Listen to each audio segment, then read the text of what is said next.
Good morning, students. I hope you have revised the previous topic that was about manures and fertilizers. Now, today, the new topic that is irrigation, which is the fourth step in the agricultural practices. Starting with the introduction, water needs no introduction. We all know that it is a vital substance that supports life. Plants contains 90% of water, but still water is required for their survival. Now the question comes in our mind that despite having so much of water, why water is essential for plants?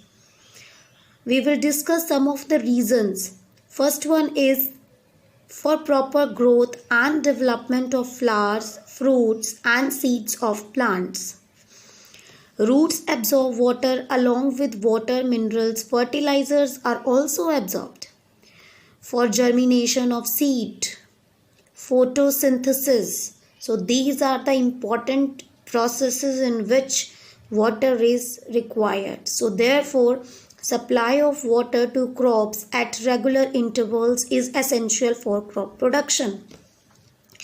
Now coming on to the definition of irrigation. First of all, we should come to know that why irrigation is important. As we know that our country is agriculture based country.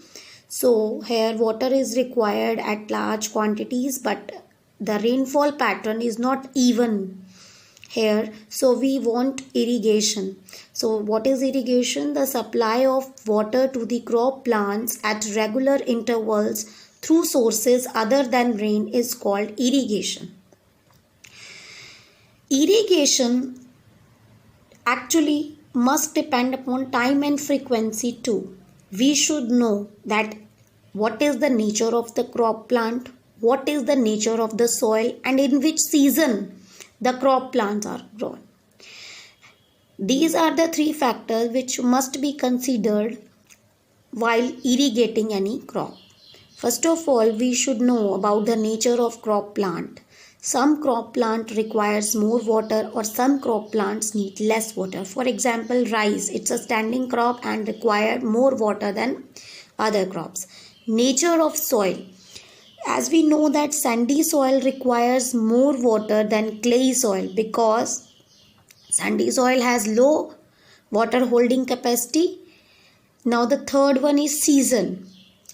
In summer season, frequency of irrigation is higher. Why? Because of evaporation. Because of higher evaporation, in summers the water required more plants.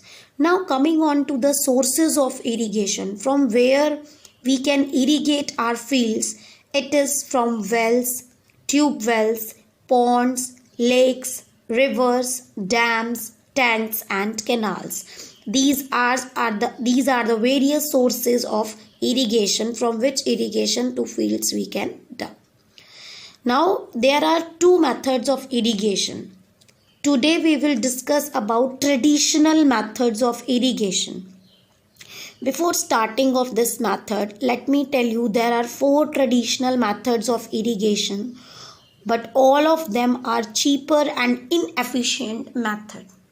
Can you tell me why these methods are inefficient and cheaper? Because they use cattle or human labor.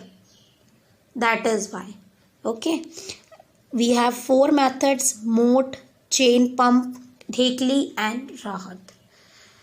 In all the 4 methods, the water available in wells, lakes and canals is lifted up by the different methods for irrigating the fields and in different regions of the country.